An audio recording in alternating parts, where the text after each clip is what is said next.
Apple is finally making a foldable iPhone. And this is not going to be another video showing you random leaked images and tweets. Instead, I have taken everything we currently know about Apple's first foldable and put it together to show you what this phone will actually be like.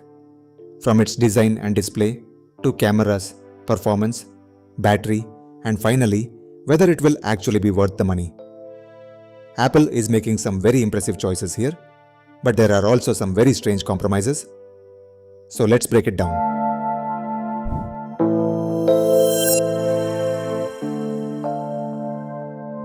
Let's start with build quality.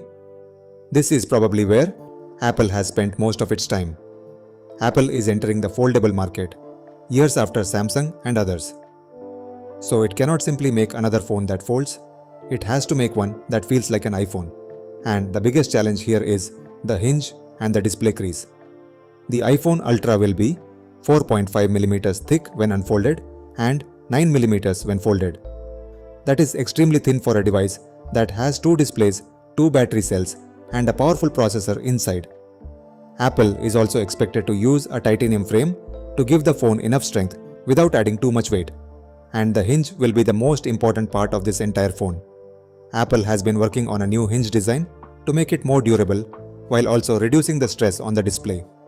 And that brings us to the most important part of the design, the crease. Apple's goal is to make it almost invisible. Not completely invisible, because that is still extremely difficult with current foldable displays.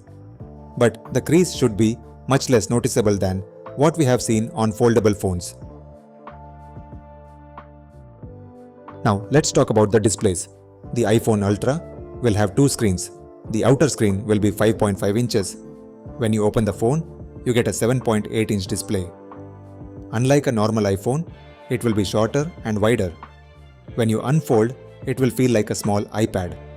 You will have considerably more space for multitasking, reading, watching videos, and using apps. And Apple is also expected to optimize iOS specifically for this larger display. So apps will be able to use the extra screen instead of simply stretching a normal iPhone interface, and I think this is where the foldable iPhone could become genuinely useful. If Apple manages to make that crease almost disappear, this could easily become one of the best displays on any foldable phone. Now let's talk about performance. This part is actually pretty straightforward. The iPhone Ultra will use Apple's next generation A20 Pro processor. The chip will be built using advanced 2nm process, and the phone will have 12GB of RAM. So it is obvious that iPhone Ultra will be fast. It should easily get close to 3 million score in Antutu benchmarks. The real challenge is maintaining that performance inside such a thin body. A foldable phone has more screen area. That means more power consumption. So Apple will have to balance performance, thermals, and battery life very carefully. The good thing is that Apple controls the processor, operating system, and hardware together. So it has a big advantage when it comes to optimization. Now we get to one of the biggest compromises. The iPhone Ultra will have two cameras on the back, a 48MP main camera and 48MP ultra-wide. But there will be no dedicated telephoto camera, and for an iPhone that cost around $2,000, that is a strange decision. The reason is simple. There is only so much space inside a phone this thin. A large telephoto camera module takes up considerably more room than a standard wide or ultra-wide camera.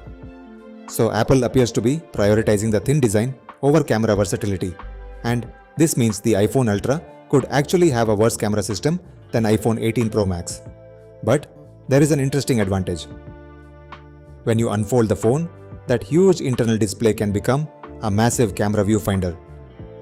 You can see exactly what you are shooting on a screen, almost the size of a small tablet. Battery life is where things get really interesting, because the iPhone Ultra has a larger body than a normal iPhone, but it also has a much bigger display, and that display is going to consume a lot of power. Apple is using a 4883 mAh battery split across two battery cells. But battery capacity alone does not tell us how long this phone will last. Apple has the advantage of controlling the processor, display, operating system and power management.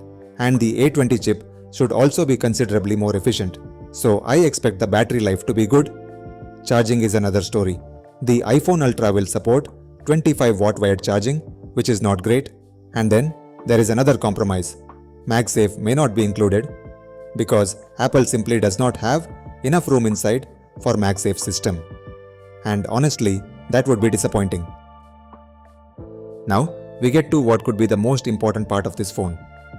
Software. iPhone Ultra will run iOS 27. Apple needs to make iOS compatible with folding display. When the phone is closed, you have a normal smartphone interface. When you open it, you will have an iPad-like interface. You can have multiple apps visible and just more information on screen. And apps should take advantage of 4:3 display. This is where Apple can use something it already has: the iPad. Apple has spent years building software for larger displays, so it can bring some of those ideas into the foldable iPhone. And then we have Siri. Apple has been trying to catch up on artificial intelligence. So Apple is rebuilding Siri around Google's Gemini models, which means Apple's biggest upgrade will actually be powered by Google's technology. And the foldable display gives Siri much more room to work with. If Apple gets the software right, this could be the feature that separates the iPhone Ultra from every other foldable phone. And now we come to the biggest problem: the price. The iPhone Ultra is expected to go well beyond $2,000. That would make it one of the most expensive mainstream smartphones ever made. And suddenly, the compromises become much more important. You are getting an incredibly thin design, a large foldable display, Apple's fastest processor, and nearly invisible crease. But you are also losing some things. There is no telephoto camera and MagSafe. The question is whether it is worth paying around $800 to $1,000 more than a top-end iPhone Pro Max. And for most people, I do not think it will be. But if you want one device that can be your phone and also a small iPad, this can be a perfect phone. Thanks for watching. If you like this video, give it a thumbs up and also subscribe if you are not.